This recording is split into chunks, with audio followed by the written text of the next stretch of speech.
Good morning once again, and welcome to our business community support discussions that we're doing each Thursday morning right here on the Facebook page of Main Street Ford Dodge. We thank you for joining us, and if you have any questions as we go along, please feel free to add those comments in on the Facebook page right there on our live stream on the Main Street Ford Dodge page. You can also catch us on the Alpha Media YouTube channel if you'd like to check it out there, but we're encouraging everybody to go to Facebook. It just makes for a great interaction experience to be able to make your comments right there live online, and our panel will be doing their best to answer any questions that you might have today.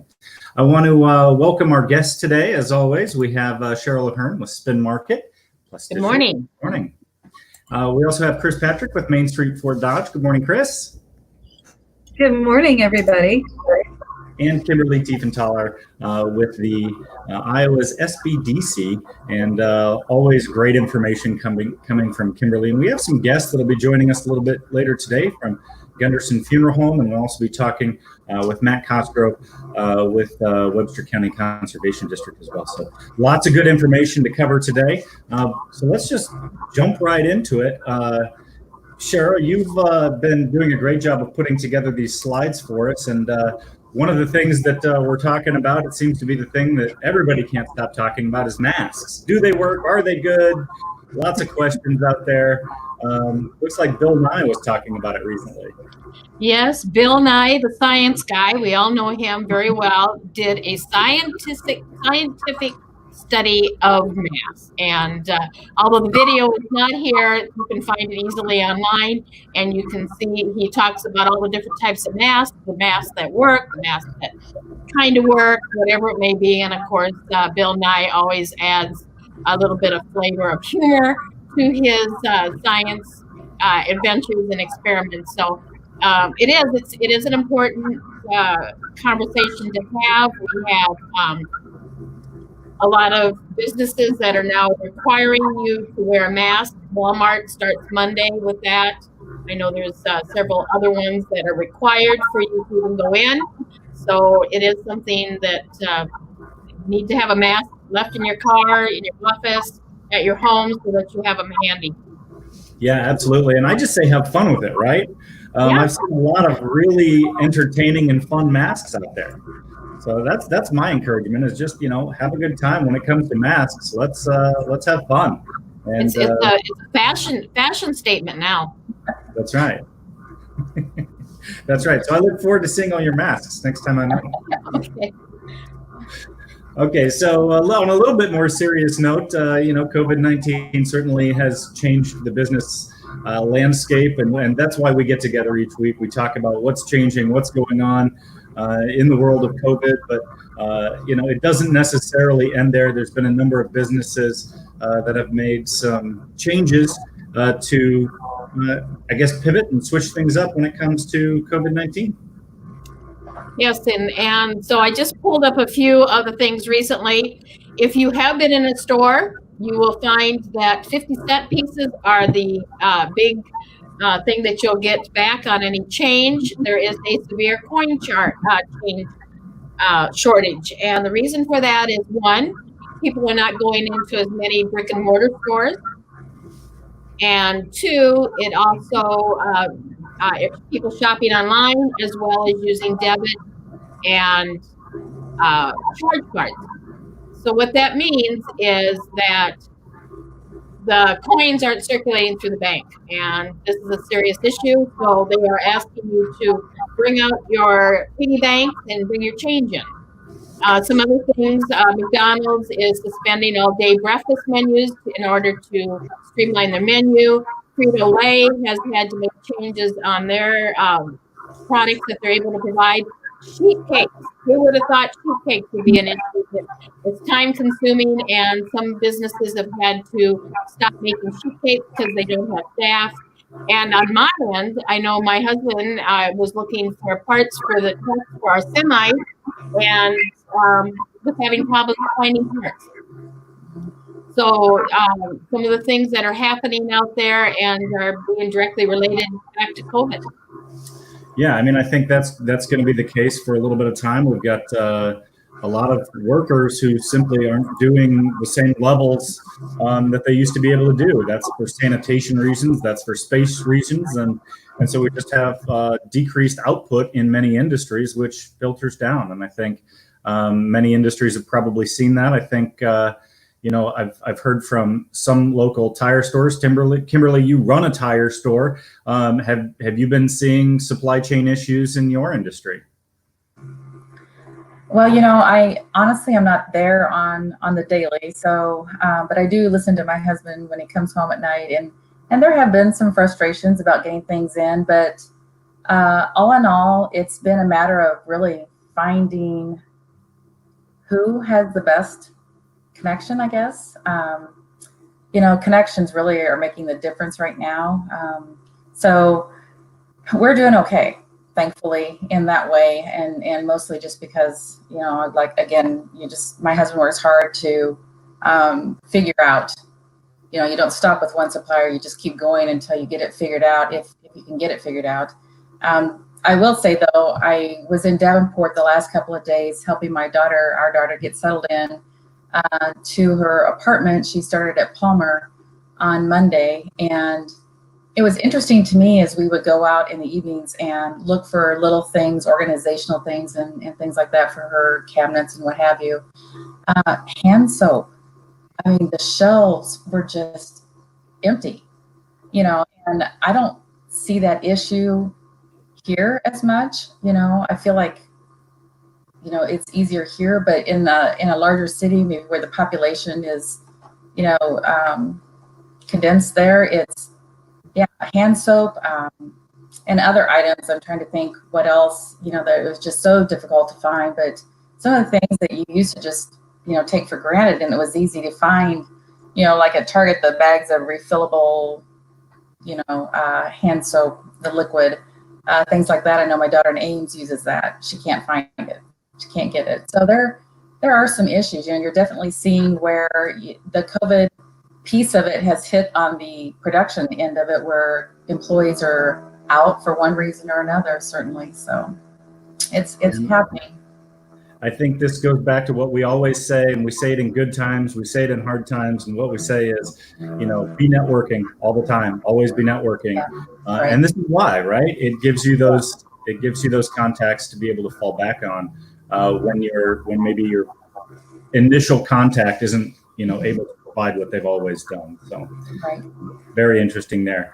Well, tell you what, it's I think time that we move on and we introduce some of our guests that we've brought on the show with us today. We have Dallas Wall, funeral director at Gunderson Funeral Home, and we also have Janet Hubble, who's funeral director and a pre-planning coordinator as well. So let's bring them on and say, hey, welcome to our show. Glad to have you here.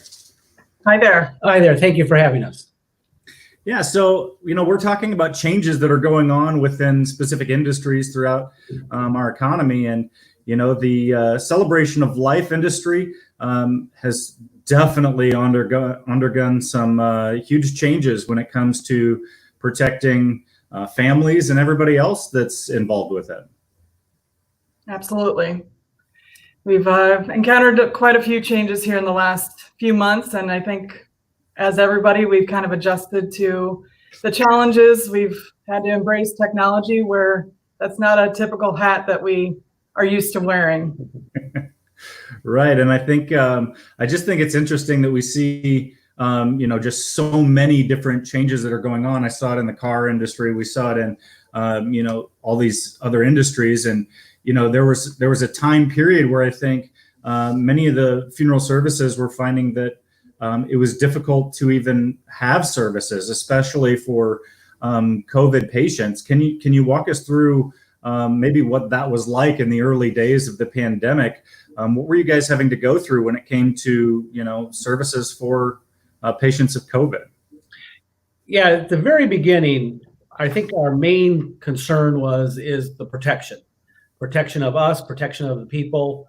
Just protection. So we were very concerned as far as how we handled the individual who had passed. And so there was classes that we took to know exactly how to treat this.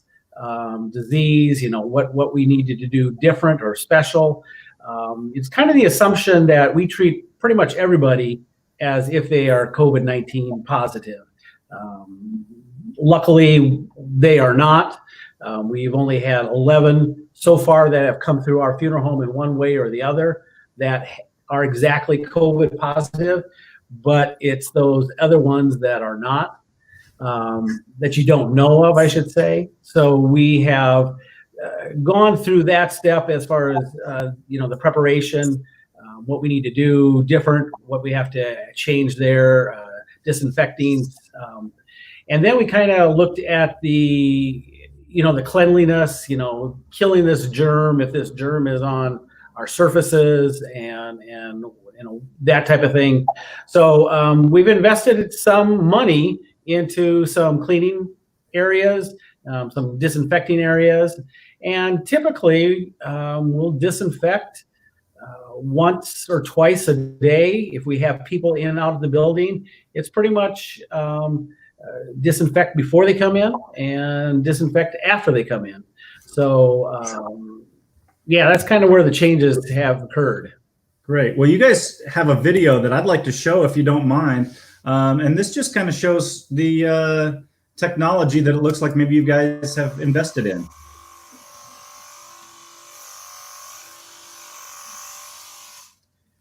Before and after every service, we have to disinfect our chapel. This is an electrostatic sprayer that produces a positive charge. So when we spray chairs, when we spray objects, objects are a negative charge. So this wraps around with the disinfectant, and it just needs to set for a couple of minutes, and then we are good to open up to have another service. Thank you. Kind of a neat little system that you have there.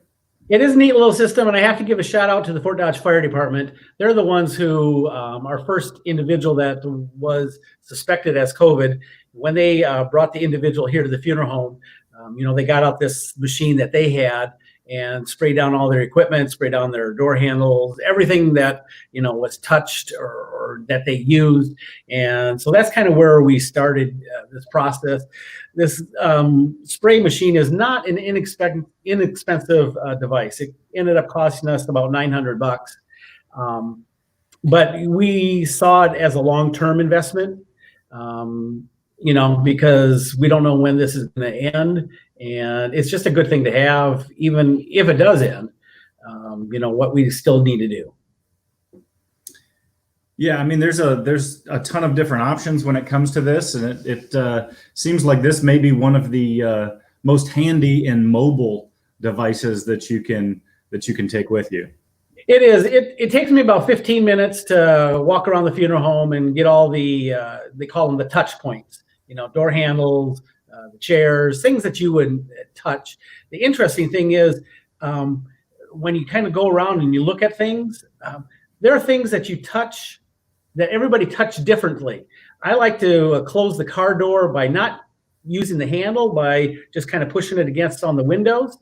Well, I never realized that's what I did. And so those are an object that I have to spray. Somebody else might be doing it something a little different. So we're taking this pretty seriously as far as getting these things, clean and disinfected.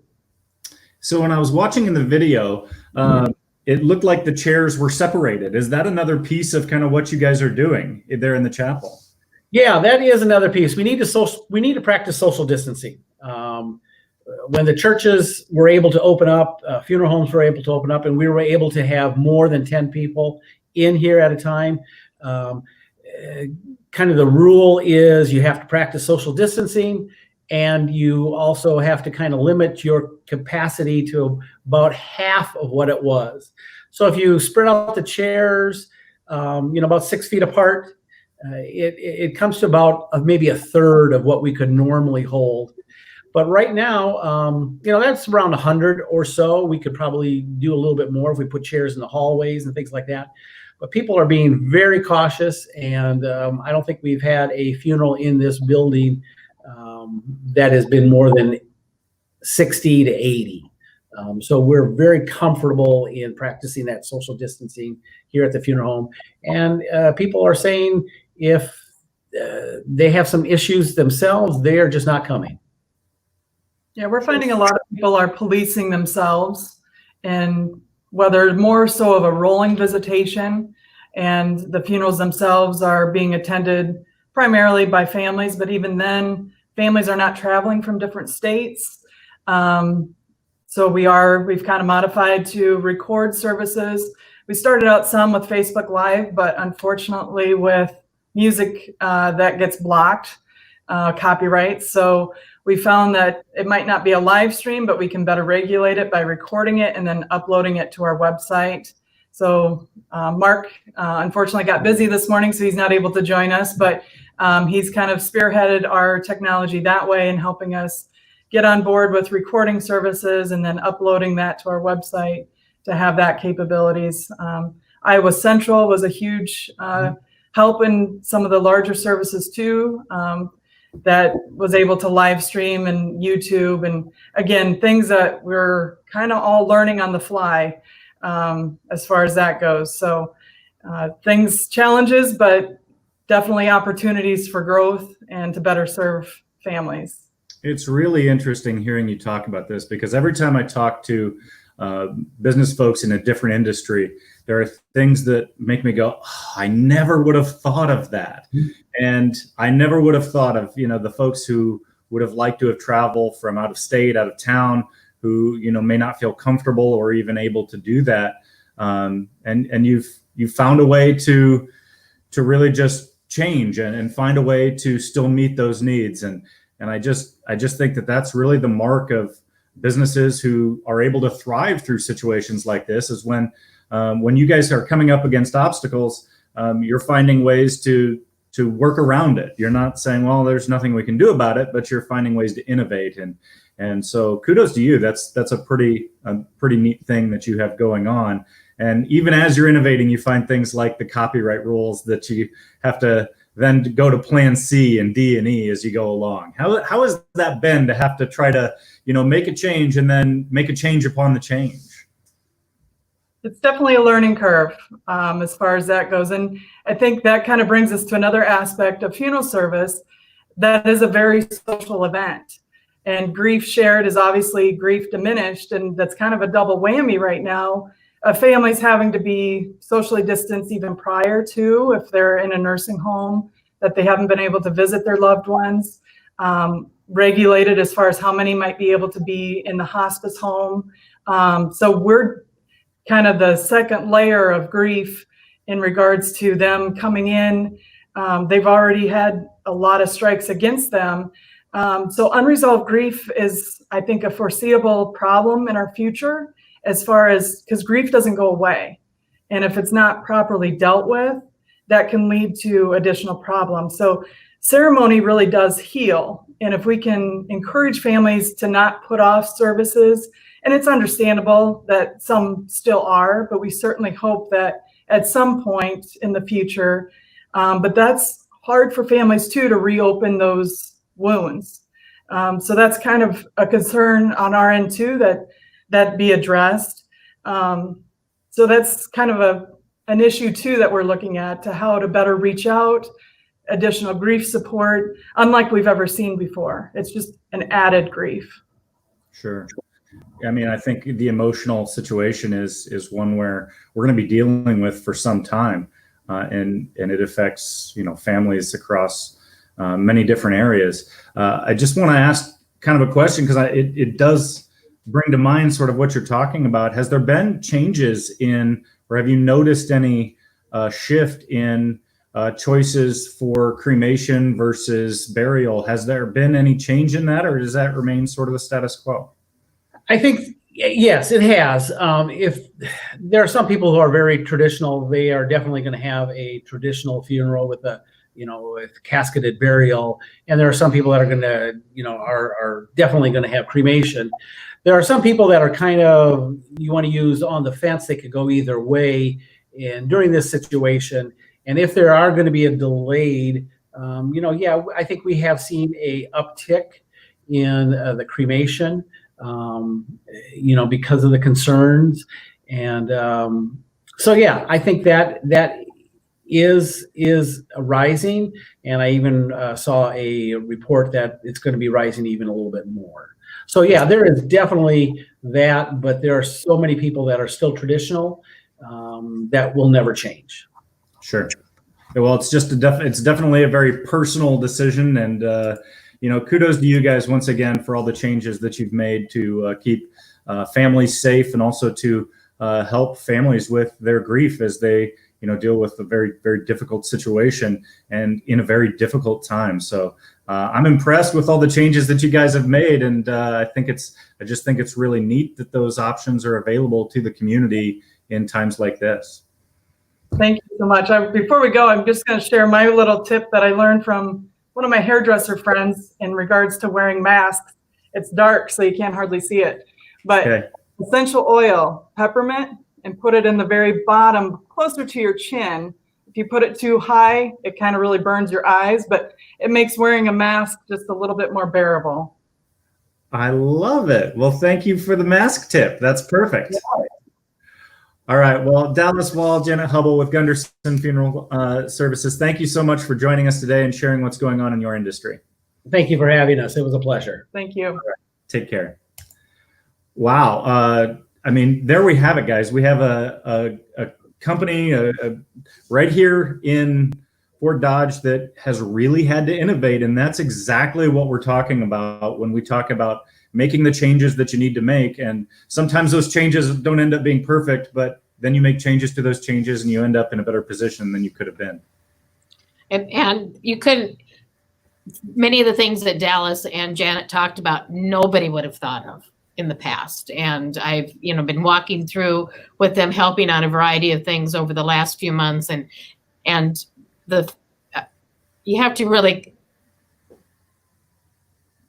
admire them. They're able to adapt.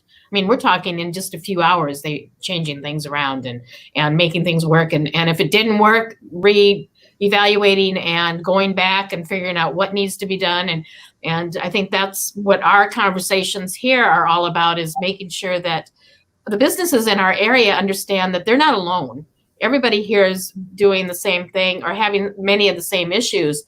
And our program like this is designed to be a support for them and give them ideas. And like we were talking about the networking before, perfect opportunity to see something, how many businesses, maybe they need to go and invest in a electrostatic sprayer instead of going in and wiping down everything all the time. Maybe that $900 investment would be well worth the cost of time, labor, and supplies, and provide a better option for them. Yeah, I couldn't agree more. Especially when it comes to, are you able to find wipes right now? Are you able to find the cleaners and the supplies that you need? And many people are, answering no to that, or at least not in the quantities that they're needing. And so, maybe we were able to pass along a little bit of information on another option that's out there. So very cool. Well, let's bring Matt on to talk about everything that's going on with Webster County, because there's just so much going on. So let's bring Matt on, the Webster County Conservation Director. Matt, good morning. Good morning. Thanks for having me. Yeah, thanks for hanging on with us. A few weeks ago, I think really Memorial Day, we had the state of Iowa beginning to loosen some restrictions, and people have been definitely out, and I'm guessing that that's making your job busier than ever.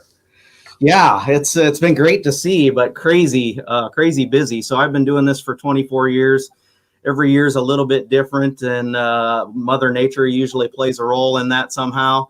This year is obviously no different, and crazier than ever. But it's been really interesting to see since things have loosened up, but people are out and about. Yeah, I think people are definitely out. They're definitely wanting to take advantage of summer. We lost quite a bit of our late spring good weather to, basically a lot of folks just staying at home and holding up in their house. And then once weather really turned nice, I think people are feeling like they definitely need to be out taking advantage. So what are you finding here in Webster County? Are people taking advantage of our local resources right now? And what would you say are the busiest resources? Yeah, I would say people are definitely taking advantage of local assets. People aren't traveling as far, like you mentioned. Families' vacation plans got put on hold, so they're looking for alternatives to do. So we have people contacting us. But I would say probably our busiest that we're noticing right now is trails were the first one. When things were still kind of clamped down a little bit, trails were incredible and still continue to be incredible on the use. I think some of the early statistics I saw nationally where trail use was up over 200%. And I would say just from looking out my window at a trailhead daily, I can see, 6 cars in the front parking lot and people coming and going and bikes and walkers and that sort of thing. And I can barely see that with the fog today. But it's like that every day, not just on weekends where it typically was more of our busy time. So trail use has probably been our biggest one that we've noticed. The campgrounds have definitely been really busy. So I was just sharing with our board, we had a board meeting the other night, and in June of last year, Kennedy Park Campground alone made $26,000. This year in June, it was over $40,000. So we're running at about full capacity in both our Gypsum City Campground and our Kennedy Campground every weekend for the last, roughly 6 weeks. And I've talked to the people that are at the DNR at Brushy Creek, and they're just as busy as well. So it sounds like, and again, across the state to other county conservation boards, they're seeing just crazy use in their park facilities. Camper sales way up. That's one of the industries that has seen definitely a boom due to social distancing and us staying closer to home. What would your recommendation be to folks who are maybe new to camping or are using those local facilities more than ever? What would your recommendation be to those people? Well, I think, and we are seeing a lot of those people right now, especially first-time campers that just purchased their first camper and they're staying close to home. And, really that's the advice is stay close to home, especially when you start out with that camper. That way, when you forgot, that can opener, that fire starter, that whatever it is, you don't have too far to go and you don't have to go purchase all that stuff new. But that's probably the best bet is just stay close to home. And, Kennedy Park, that campground probably runs over 80% locals for the most of the time anyway. And that's continued to trend that way. Gypsum City is kind of the opposite. It's maybe more 20%. So we see a lot more non-residents coming in from the Omaha area, from south of the Twin Cities, and that sort of thing. But yeah, we're just seeing lots of new users. Yeah, that's great. One of the great things about the outdoors is just the idea that, we're a little bit safer outdoors, that the social distancing, the 6 feet still probably needs to take place, but there's just a little bit less risk outdoors. Have you guys had to make specific adjustments for safety concerns regarding COVID? We have. And so early on, we were like every 14 days, we were evaluating situations and looking at all of our facilities and activities.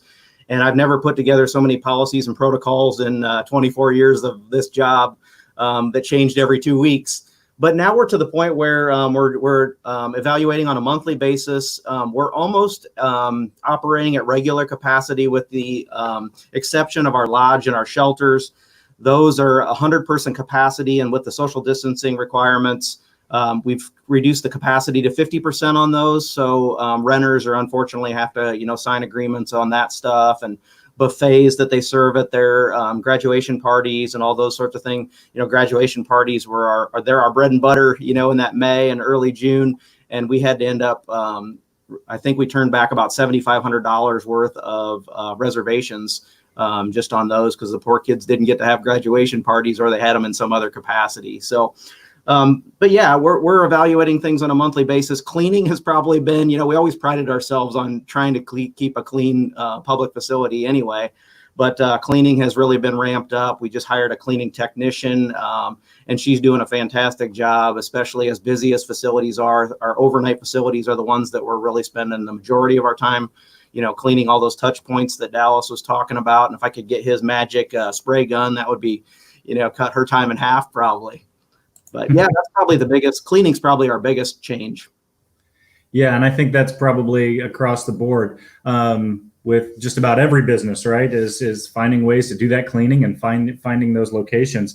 Talk to us a little bit about the OHV park, because I've driven past there a bit and it definitely seems busier than it ever has before. Right. And, part of that, again, is Mother Nature. This is the driest year we've had in probably the last 4. So that helps us out. We can keep the trails open more often and, they're easier to maintain. But really, the word is getting out. Carrie Kuiper with Convention and Visitors Bureau. A lot of people like that are really starting to spread the message about that facility. And I think word of mouth is getting out there too. So like I said, we're seeing a lot of folks out of that Omaha area coming over and around the state, really. But yeah, increase. We unfortunately don't have a good way of tracking metrics there. And that's one of the things we would like to get to. But like you mentioned, you can drive by now and see way more cars than you have there in any years past. So it's been a good thing. And, so far people have been really impressed with the facility. And, again, campground's busy, tiny homes are rented, and things are going well. That's great. So what would your recommendation be as far as are there any, I want to go back to camping for a moment. You're talking about full capacity most of the time.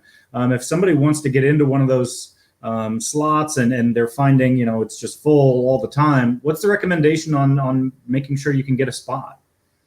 Well, so some of the campgrounds take reservations. Some are first come, first serve. So you kind of, our My County Parks website is probably the best place, because then you can go see whether or not you need a reservation there or not. See what is available at those places that do take reservations. But most of our facilities also have a first come, first serve. So we allow for, the people that are just coming in and going out on a regular basis. So, you can call us, but checking the website is a good way to track those things. Again, if you want to make those reservations, it's right on the website. You can do that for our facilities. And then camping at Gypsum City, camping at Kennedy, you can't. And then the DNR through their facilities at Dolliver and Brushy Creek also offer a reservation system as well. So you have a good variety of people that want to plan ahead and make a reservation, or, just kind of show up and hope for the best. But obviously the ones that show up, they're coming early in the week to get spots. So, I think 2 weeks ago, we were full probably on Tuesday. The campground was full on Tuesday for the next coming weekend. Wow, that's great. Yeah. So one of the other things I wanted to talk about was kind of something that I've seen on just a ton of videos as people are going outside, they're hitting trails, or maybe doing some camping, some things that they've never done before. Many counties and many parks are dealing with just a lot more litter and trash along the trails and things like that than they ever had before. Is that something that you're experiencing, or are you finding that most people are being good stewards of the resource? Both. And we've seen that prior to COVID. I don't know that it's really impacted us more. With the increase in traffic, we definitely see an increase in garbage. But, I think, some people are meant to be cleaners and some people are not. So we have a variety of both. And we've got some great volunteers to go out there. You see people walking the trails with a bag as they're walking, and they're picking up garbage too. So the volunteers are a great help to us, but we've got a great staff that really tries to make sure that things are cleaned up and picked up and looking good and that sort of thing. So, but yeah, we're seeing an increase.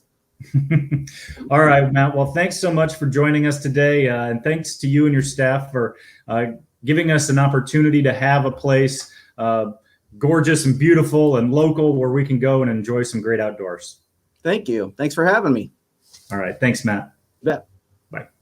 Thank you, Matt. There you have it. We've got some great spaces right here close to home where we can go, we can spend some time, and it looks like a lot of folks are taking advantage of that. And who would have thought that you had to go online to reserve your camp spot? That's right. It's busy right now. Our parks are digital. That's right. Learn something new every day, Cheryl. Right, exactly. I think that we may find that a lot of people have found that they're taking this time that we have now as an opportunity to really find healthy activities. And I think that if you're looking for silver linings, there definitely could be some there. All right, just a couple more slides that we wanted to talk about here today. This one, cash flow matters in everyday business. And wow, these stats really do say a lot. So can you walk us through, and I don't know who wanted to talk about this, maybe Kimberly, but somebody who can maybe walk us through these numbers and just how important cash flow is on a day-to-day basis for business. Right. So this is something that we're seeing a little bit more issue with, and naturally so with what businesses have been going through. So I just wanted to kind of visit about this for a little bit, and I'm sorry, there's probably feedback from my computer. I'm trying to deal with it here the best I can. But yes, cash flow and managing cash flow can be very tricky. And cash flow is not the balance in your checking account. But cash flow is a much bigger issue or concern than just that. And 61% of small businesses regularly struggle with cash flow. And that's true in normal times. So imagine what that might be right now. And 82% of business failures are due to cash flow management skills or poor understanding of cash flow. Again, that's that's an everyday percentage in under normal circumstances. So right now, I wonder what that actual figure might be. 69% of small business owners have been kept up at night because of cash issues. I can tell you that I have lived that myself as a business owner. It's not unusual. You're going to go through an ebb and flow of business, and there are going to be times where, there's just a downturn in the economy, and that you experience some sleepless nights. And then, the last one is 43% of small business owners have been at risk of not being able to meet their payroll. I've been there too. I understand that, and that would go back to the 69% of people not being able to sleep at night. Certainly, business. There's no guarantees in business, and as a business owner, you have an obligation. You have people that depend on you, and that rides on your shoulders pretty heavily at times. And so, I guess the point of bringing this up today is, if you're a business that you do have concerns and you would like some more information, maybe you want some just one-on-one time to talk about the cash flow of your business, the SBDC is here to do that in a private, confidential setting. So while this topic isn't near as fun to talk about as, the camping and the outdoor activities and things like that, it is something that we really need to address. I know that lenders are concerned. So we just want to be here and do what we can to make sure. And Jed, I'll have you go to the next slide because it talks about a course that's being offered that addresses just this issue with small business owners. And the thing that I would like to point out, for all of us, we don't know what we don't know, and that's true with all of us in everyday life. And business owners are very good at being focused on what they're best at doing.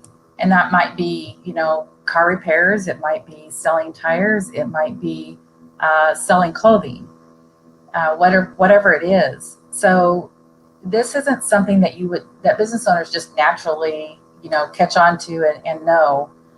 So we want to make sure that the tools are out there and that people are aware there's so much going on right now as far as free things becoming available for business owners. And the tools are just, with the SBDC, people are coming to us, companies, and offering their tools for free access, for 6 months or what have you. So our job is to connect people and make sure that they know. So the topics that are covered are very relevant and very much needed in everyday business, but certainly now. So I just wanted to make sure that I put that out there.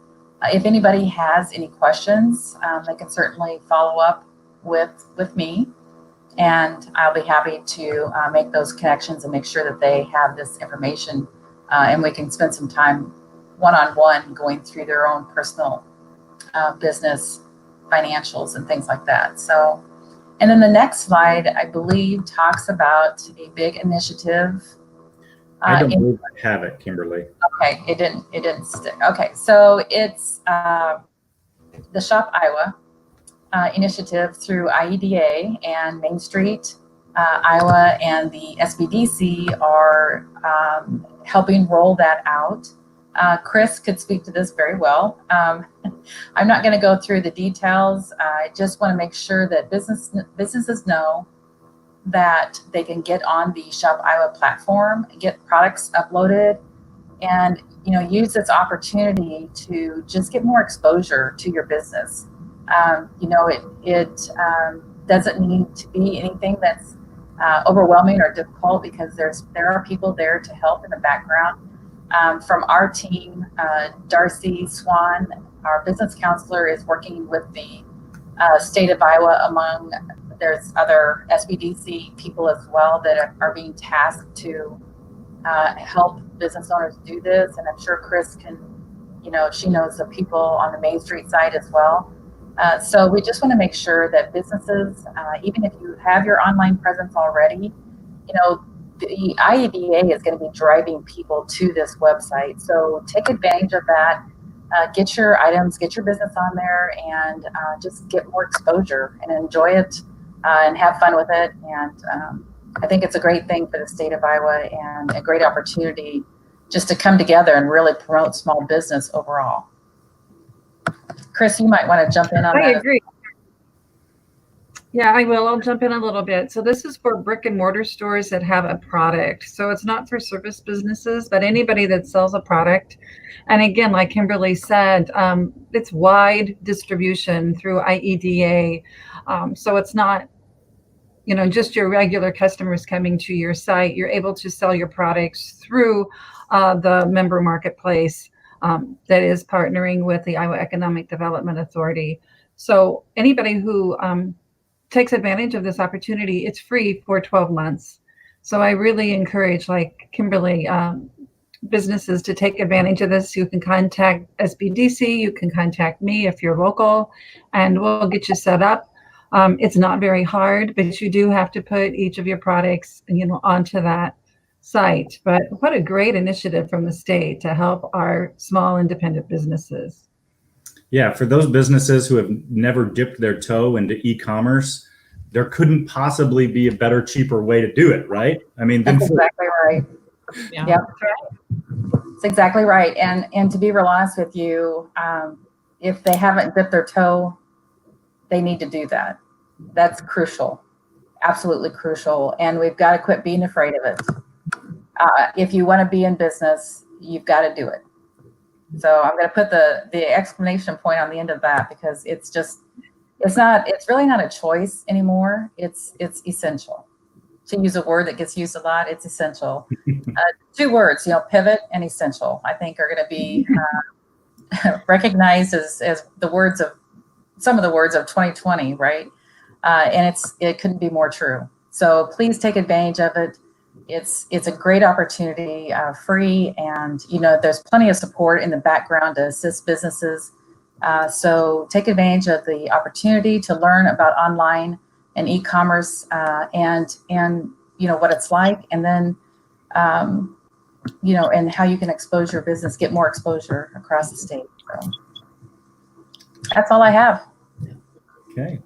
Well, I mean, I guess I look at it as one could simply surrender the online game to the big monsters of e-commerce that are out there, or you can try to go get a piece of it yourself. And I'm one to try to go get a piece of it, right? That's what I love, is to get into that arena. And I think people still love to shop local, even if they're doing it online. So great opportunities to do that. So gosh, what a great list of guests and topics that we've covered today. As always, if you have questions that you'd like to get answered, feel free to get in contact with any of us. I'm Jed Burns, the general manager of Alpha Media. We've had Chris Patrick from Main Street Fort Dodge, also the marketing director of Spin Market Plus Digital, Cheryl O'Hearn, and the regional director of North Central Iowa's SBDC, Kimberly Tiefenthaler, all joining us today. Guys, great show, and I look forward to another great lineup next week.